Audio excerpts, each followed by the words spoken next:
What's up, guys? It is your boy SimoneFan101, and today we are going to be reviewing Spider-Man: Homecoming. Now, before I continue, I just want to make sure everybody's not confused. Yesterday, I actually took a break from reviewing any videos. First of all, because I had a 5-hour Easter service at church. Well, first and second service, and I was an usher for them, so I had to, take time to do that. I was understandably tired.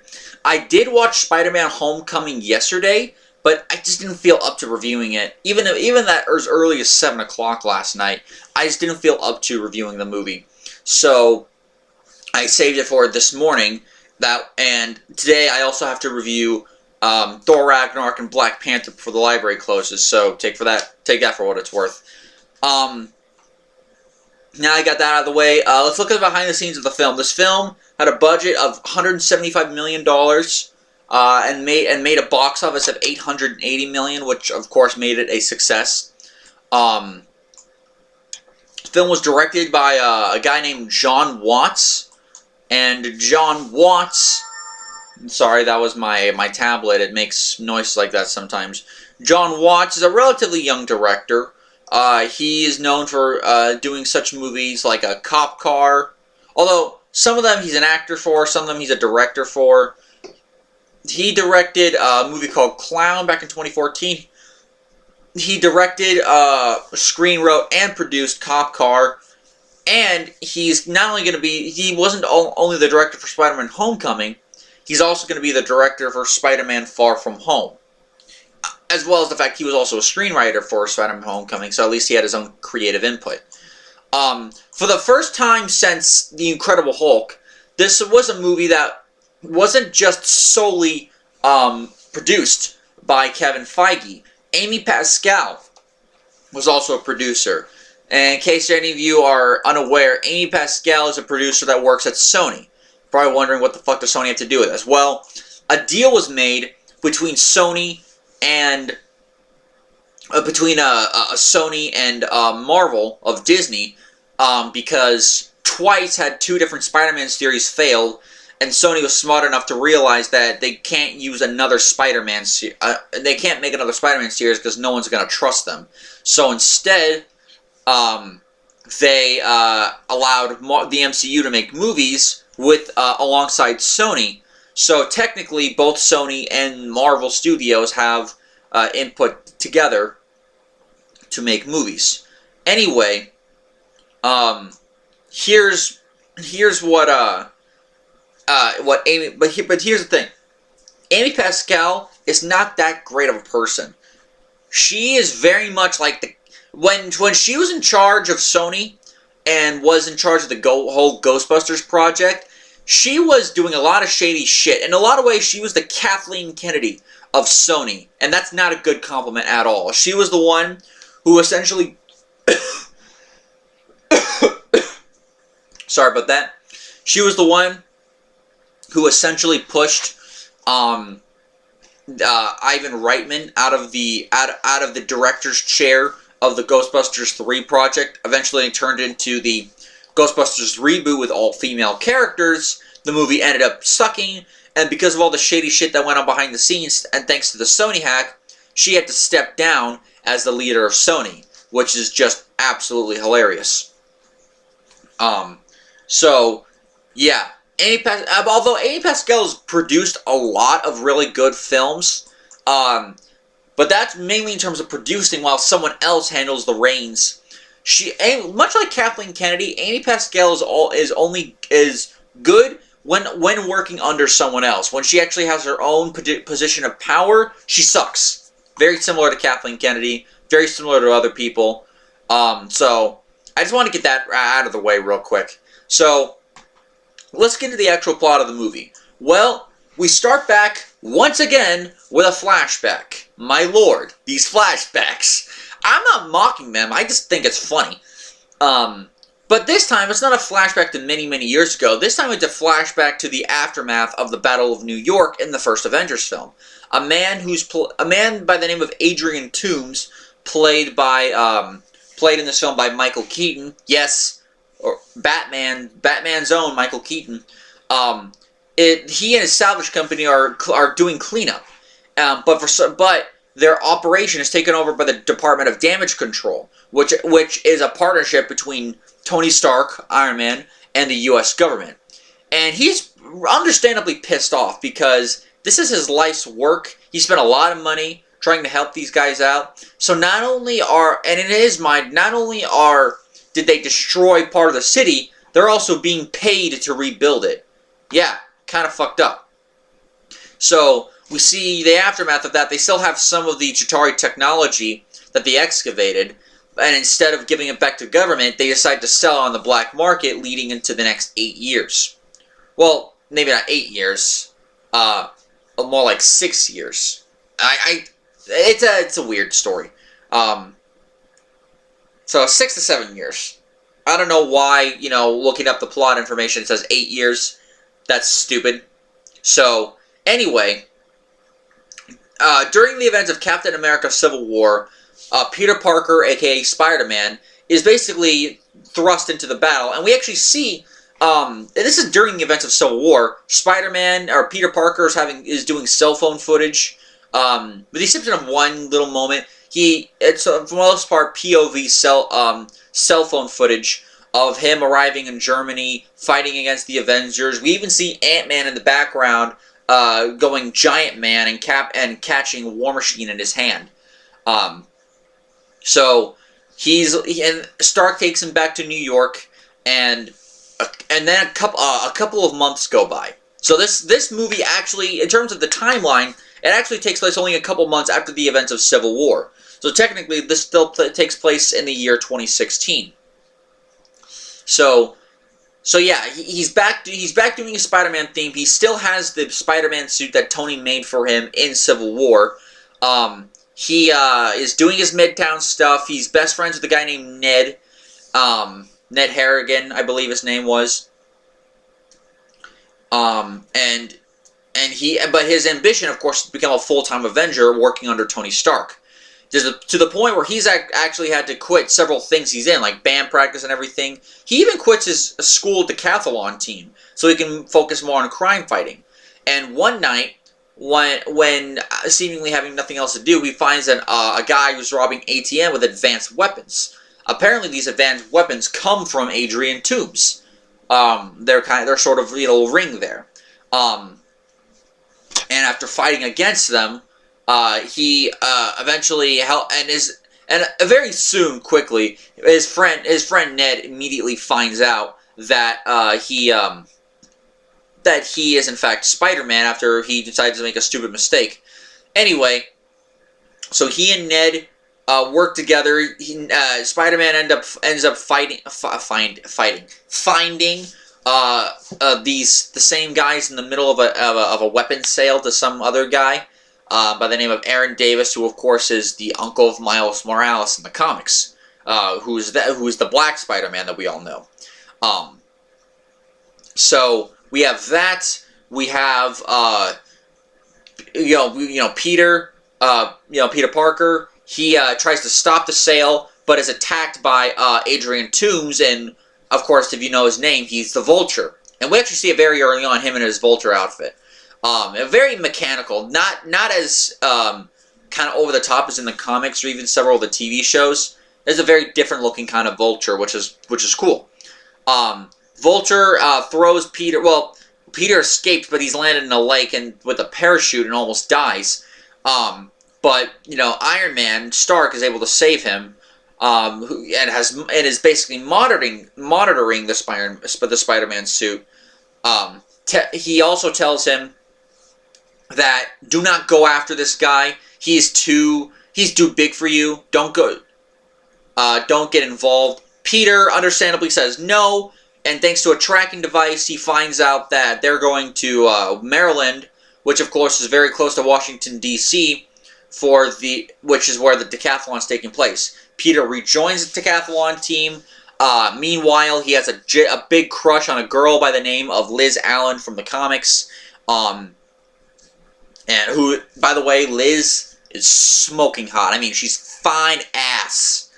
So, moving on from that little bit, it appears, and here's the thing that's kind of funny.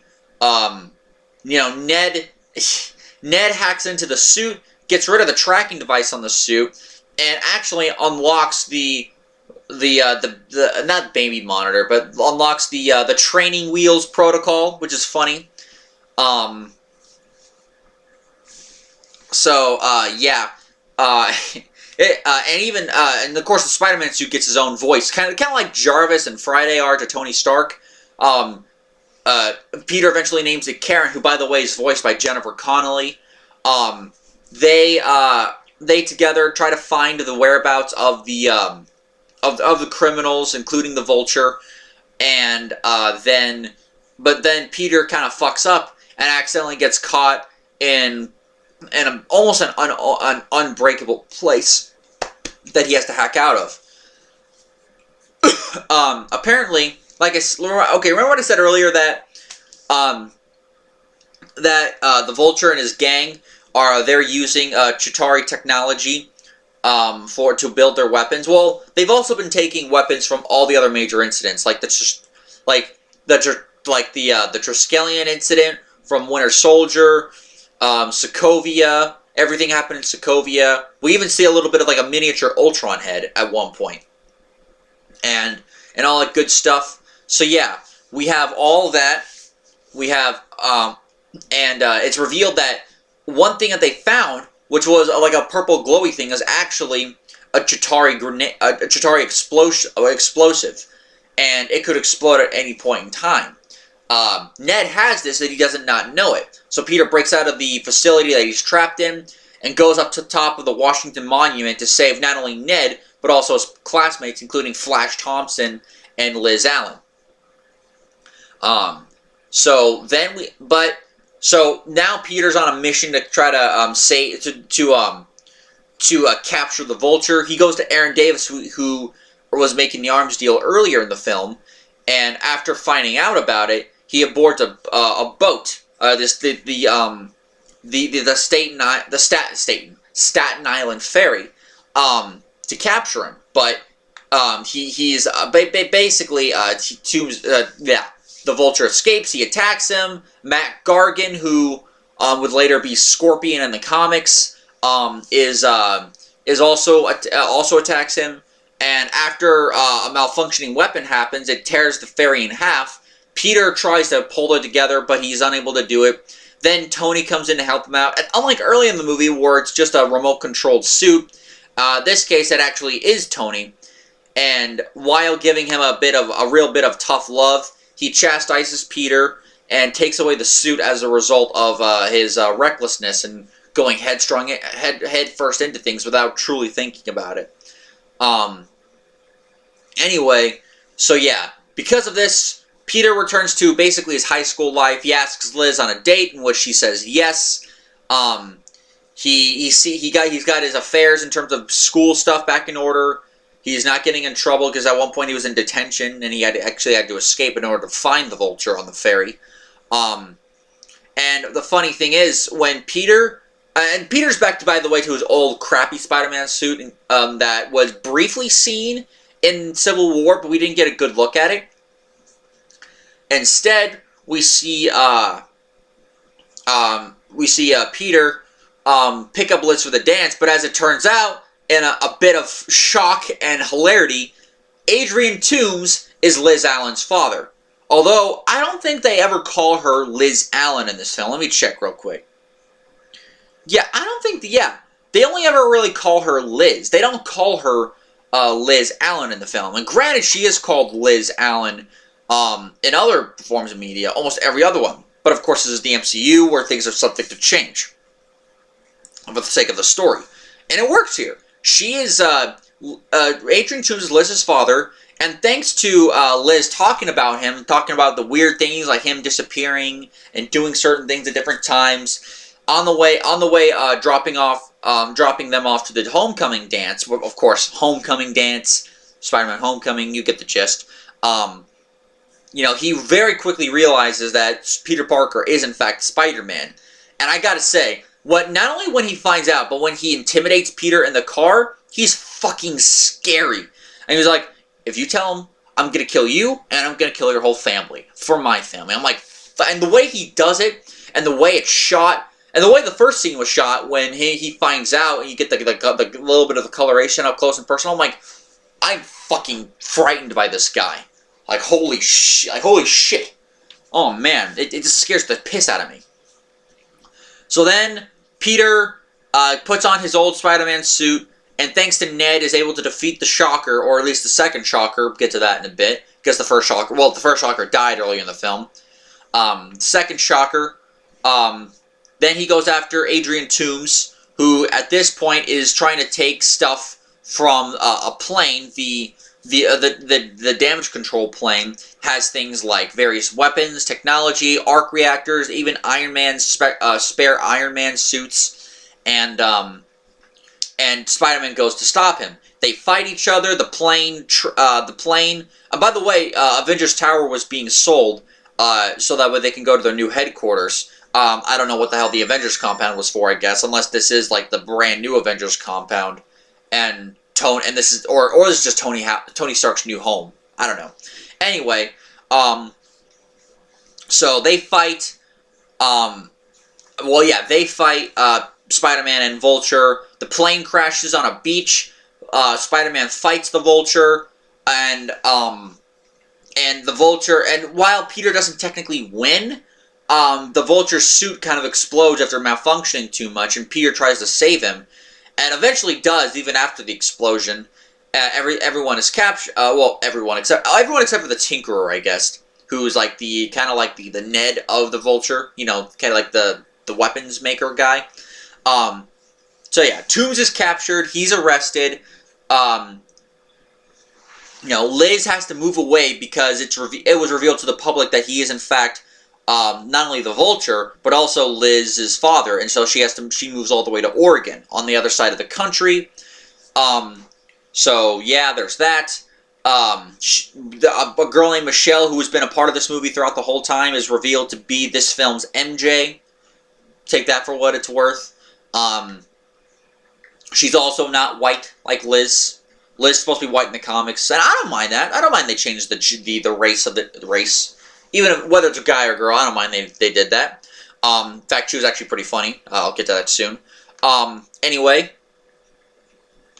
yeah, we have all that stuff. Tony Stark gives back Peter the old Spider-Man outfit that he made for him in Civil War, but also offers him a chance to become the Iron Spider. But Peter backs out of it. Peter backs out of that because he feels like, he's fine just being the regular neighborhood Spider-Man. And apparently we see a nice little cameo from Pepper Potts, which is very funny. Happy Hogan is there. Apparently he's had the ring since 2008, which, the wedding ring since 2008, which of course was the time when the first film was released. We then see a mid-credit scene, where Mac Gargan, who, like I said, it ends up being Scorpion in the comics, basically goes to Toomes and says, I hear you know Spider-Man's real identity. He's like, yeah, I don't know. And, defending Peter, because to be fair to him, Peter saved his daughter, and he knows Peter's a legitimately good guy. He was in the Vulture's way, but he knows that Peter's a good person, and is only a kid on top of that. So, he actually defends Peter in a point of nobility. And that's how the film ends. Okay, so what do I think of this film? I think it's a very good Spider-Man film. It's a safe Spider-Man film in a lot of ways. It doesn't do anything too risky, aside from having the MCU stuff in there, like Happy Hogan and Iron Man and everything. But again, people knew you were going to do that. So yeah.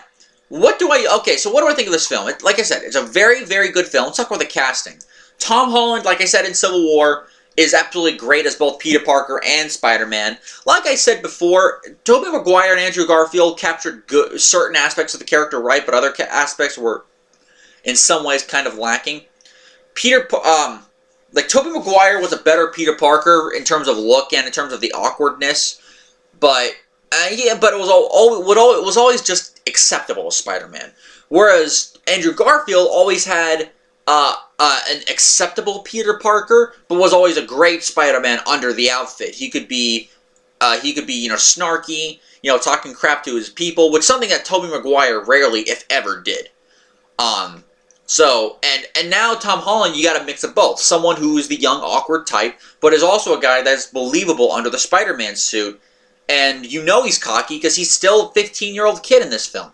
So yeah, Michael Keaton. Michael Keaton, in a lot of ways, is the standout performance because even though he's the bad guy, he's not truly a bad person. He just got mixed up in the midst of bad things. Michael Keaton as the Vulture is absolutely great. Like I said, this is the MCU's streak of 6 movies in a row where they all had great villains, and this is the second one. I absolutely loved the Vulture in this film. Absolutely fantastic villain.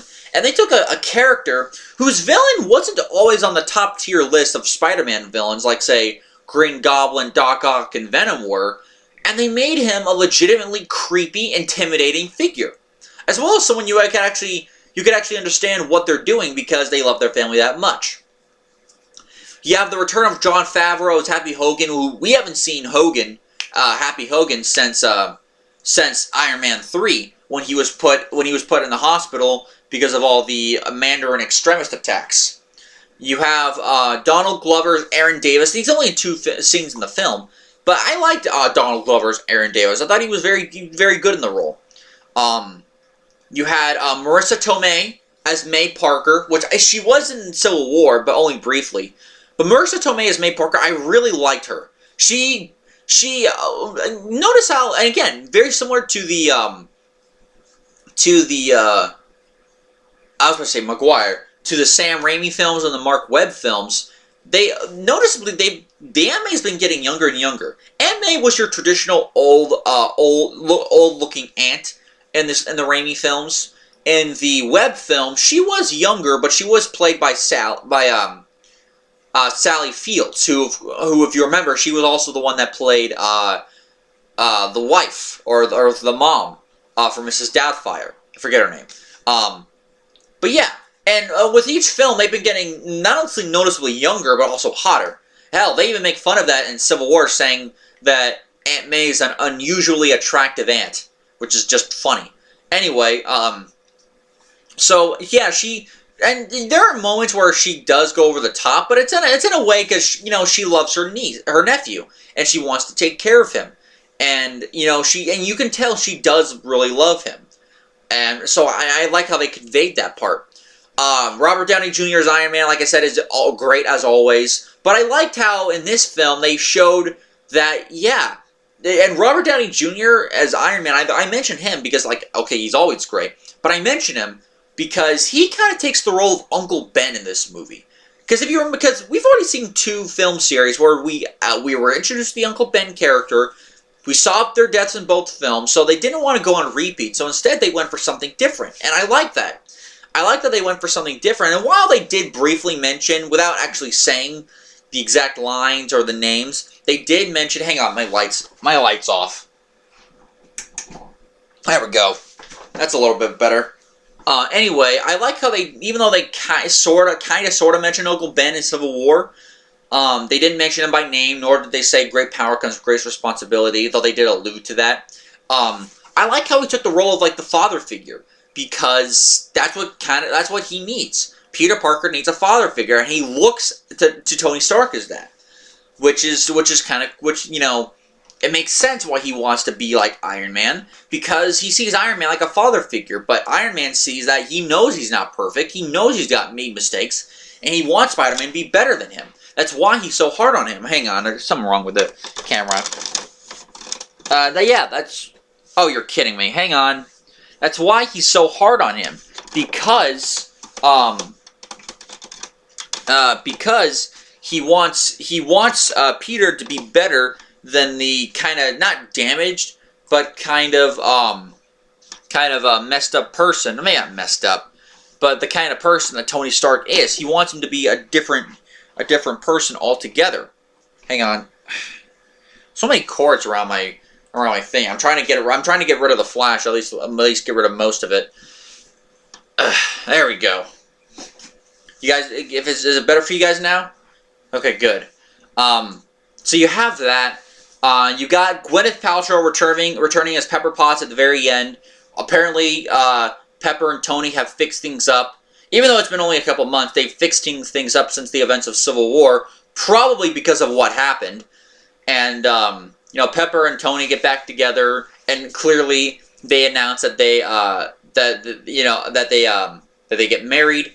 You even have Chris Evans coming back as Captain America, not to, like, fight Peter Parker or anything, but apparently during and after the events of the Avengers, in his old, very comic-y, over-the-top Captain America outfit, he did a bunch of service announcements that were played at Peter's school.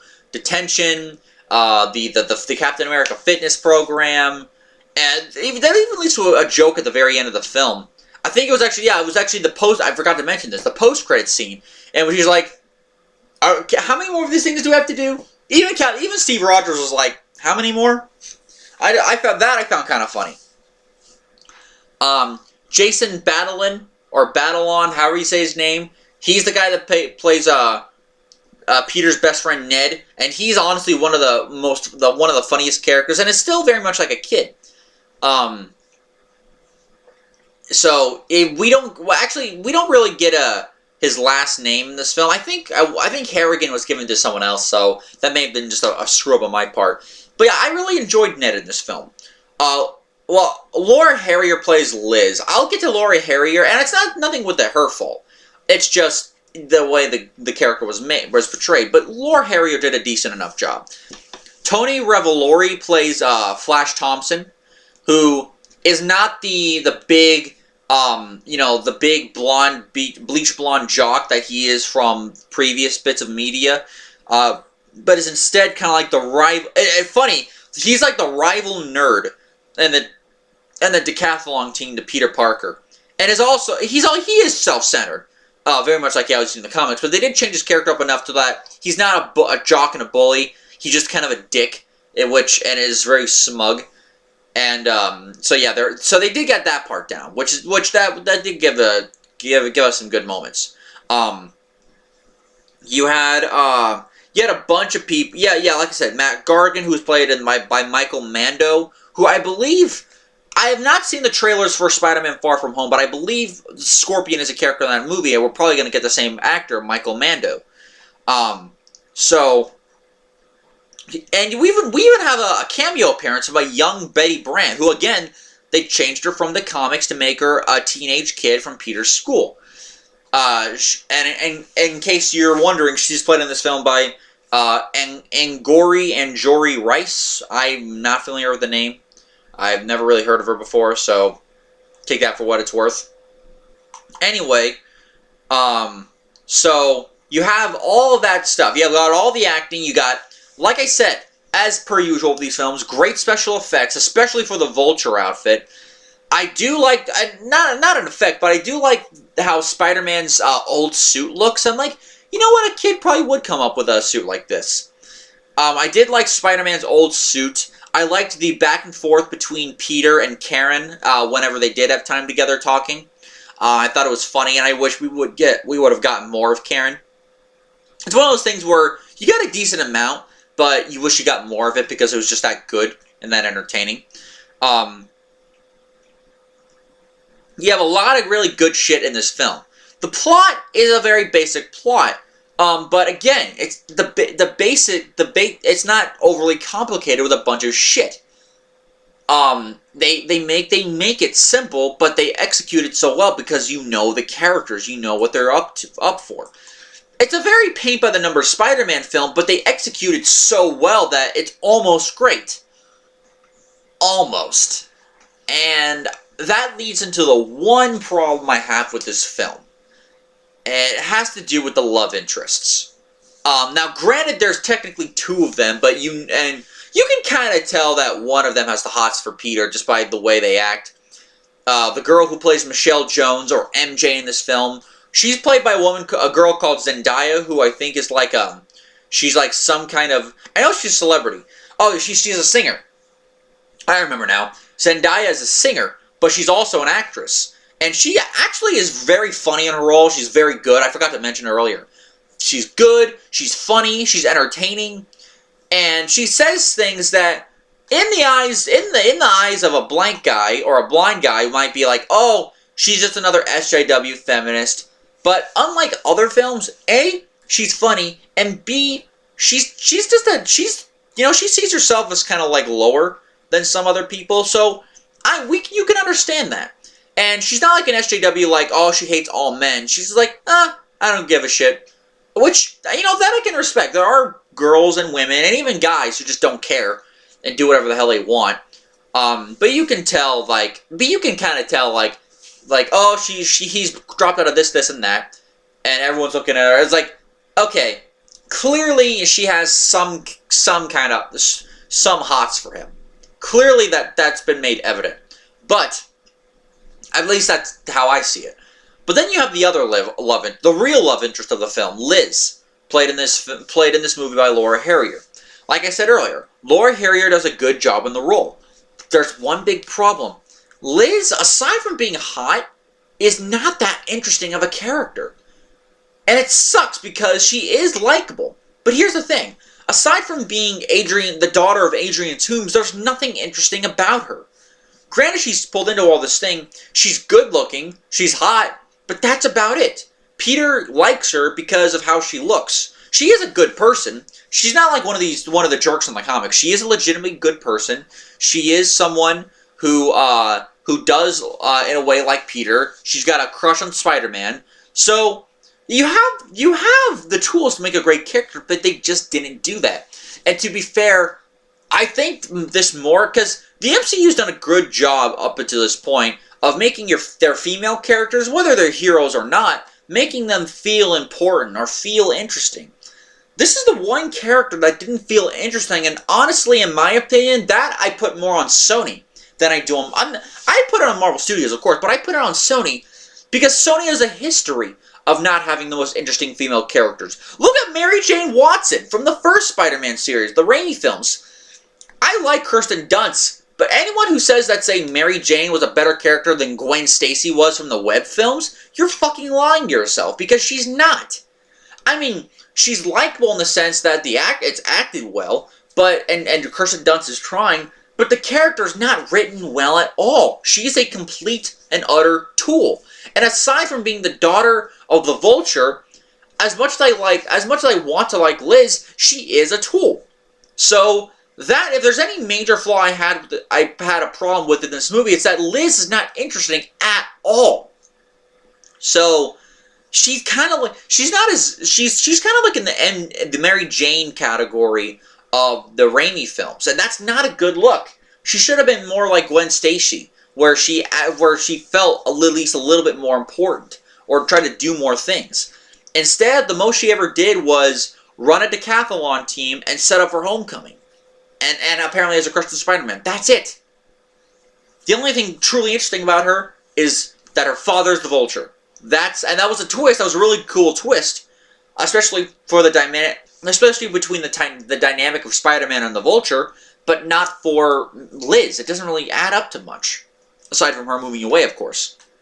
So that's my one gripe with this film. Aside from that, this is a very, very good Spider-Man film.